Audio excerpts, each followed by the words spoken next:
anything that happens in the organization is not in conjuncture with that, experience is not going to be fulfilling. I thought I'll park these thoughts with you now, and I'm open for questions and answers when the time comes. Thank you.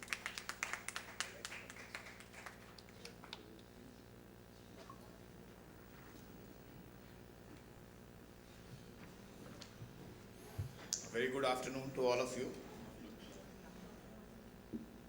I'm a retired banker. In fact, I retired about 10 days back, and which is why you see me so happy.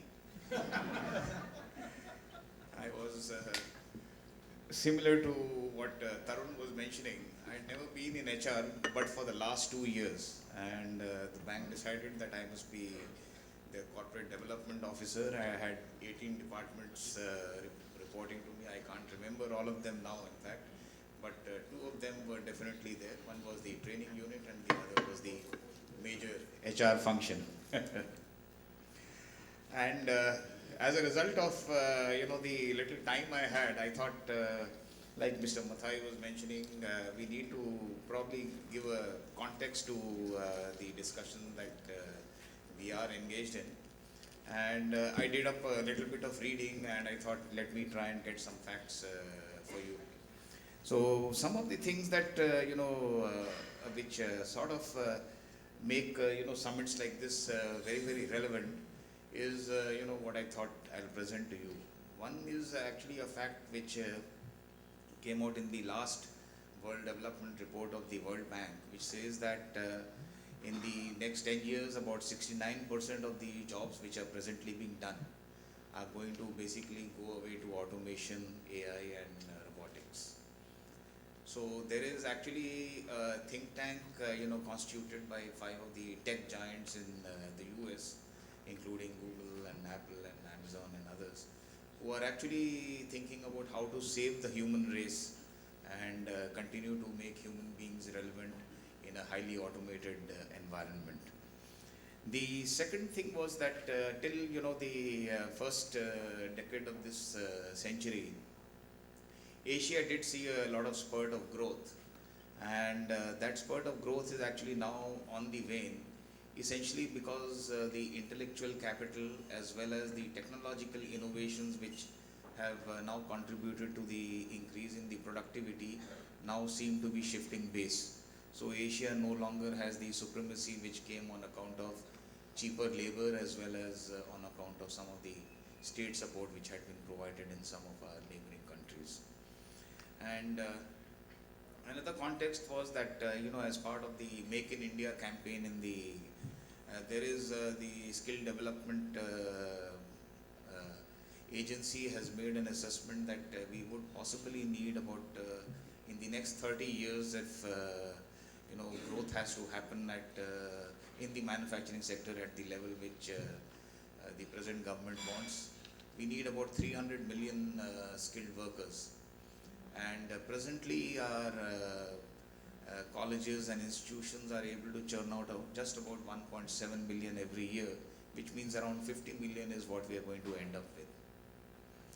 And the other fact is that even these people who are churned out, most of the corporates say that 80% of these people need to be retrained on the job before they become relevant for the organization and they're able to work productively.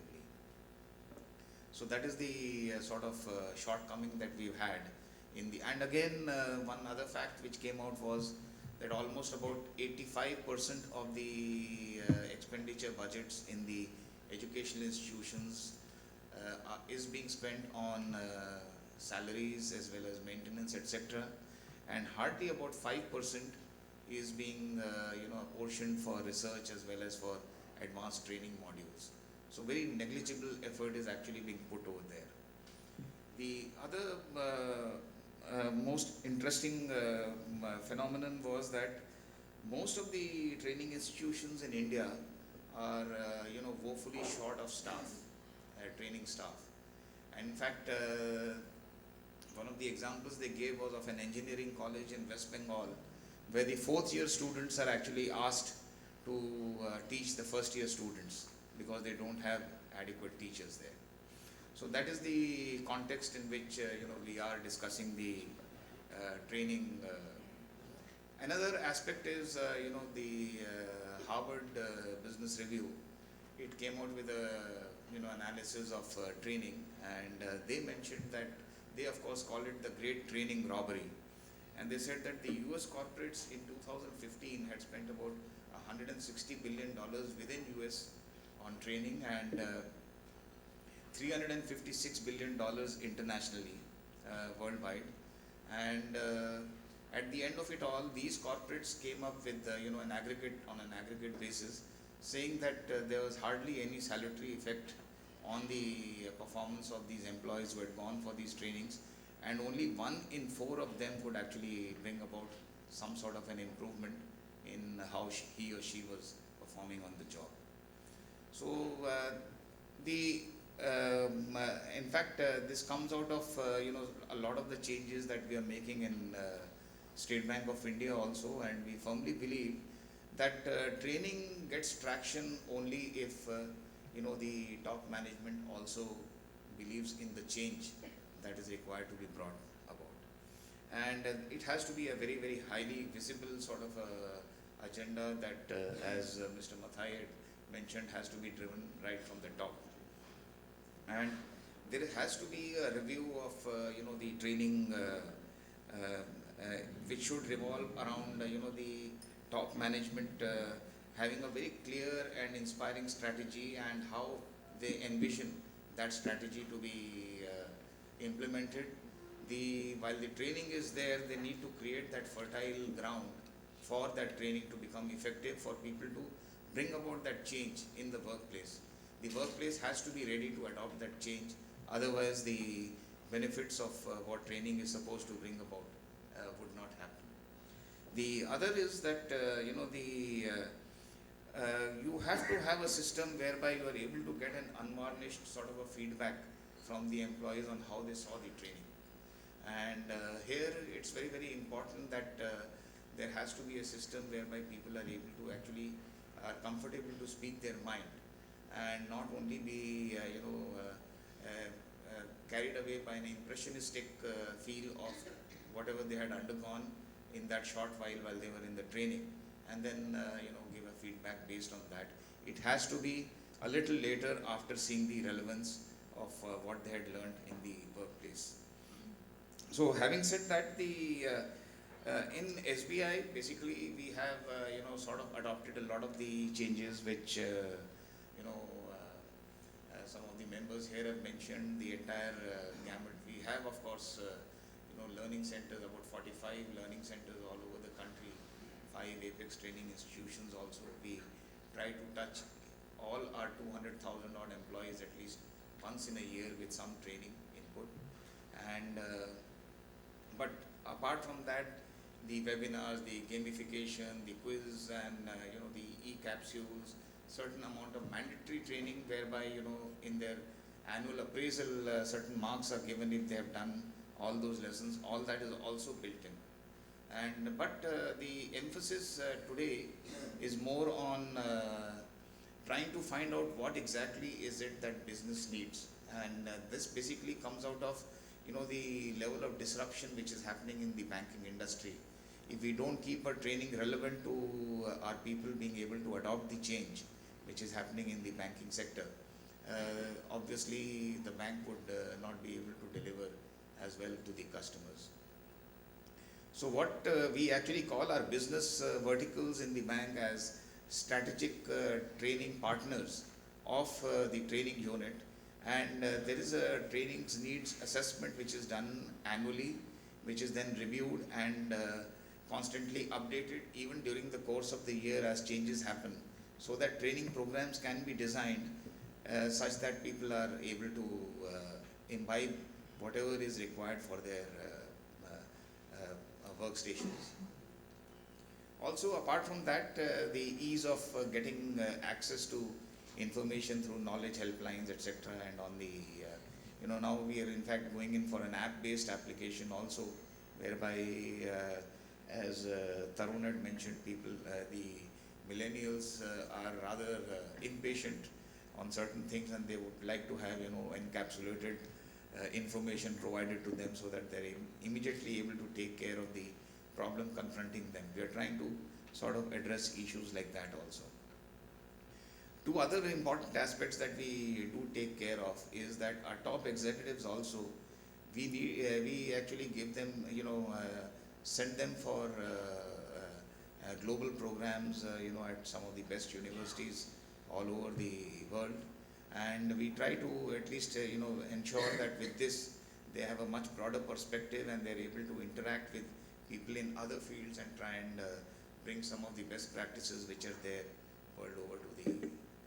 And other than that, to incentivize also our people, we have a collaboration with a whole lot of organizations like MV, IIBF and others to ensure that these certificate programs, we not only pay the fees which is required to be paid for them to complete these program certifications, but also end up by giving them an incentive in case they're able to complete it successfully, and use that data basically as part of our HRMS for talent spotting so that we are able to make good use of that person. So finally, I think what I'd like to conclude by saying is that we are trying to align the training with the business goals, encourage cross-department collaborations, improve the analytics whereby we are able to find out how effective the training system has performed, move towards providing training on mobile apps and other methodology like YouTube, etc., and take care of whatever is the disruption which is happening in the industry and make our people competent to deliver to the customers on the latest which is there. And it has to finally ensure that the bank has a competitive advantage. We are also culturally strong, as well as we are able to work on our competencies to ensure that it is finally a win-win for the customers whom we work for, as well as for our employees who are empowered to deliver the best to their people. Thank you very much.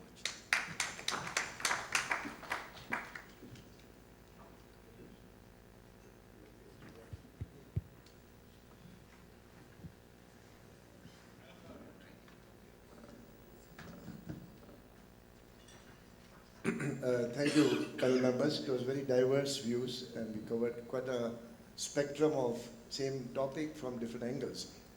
So let me start with one observation.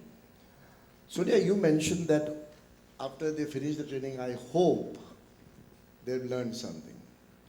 And Sanjay, you went to the other extreme to say, don't hope. Don't even count the money that you spend on training. You're exactly opposite view. Then Ashwini sir, you mentioned that HBR, the guru says that it's a waste of money to spend $350 million every year on training. Now let me ask three of you. What's your view on how do you measure the impact of training from three different perspectives? Sonia.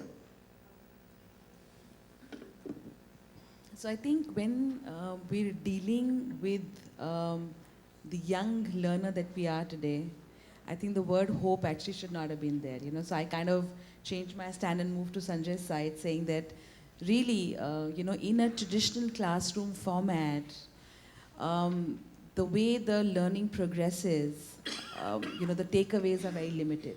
And obviously research has shown that, the retention continues to decrease. So what a learner retains on day one actually moves down to, as low as 10% by the day they come to, day 30 or so. So in a scenario where retention is continually decreasing, effectiveness of that learning or measuring effectiveness of that learning becomes even more difficult a task. Should you at all measure?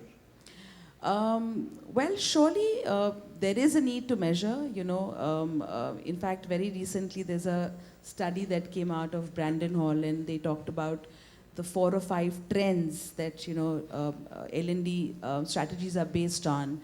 And one of them was, measurability of learning. So surely measurability needs to stay in the scenario, but I think the way it's measured. If it's not confidential, how much does an organization spend on training as percentage of revenue?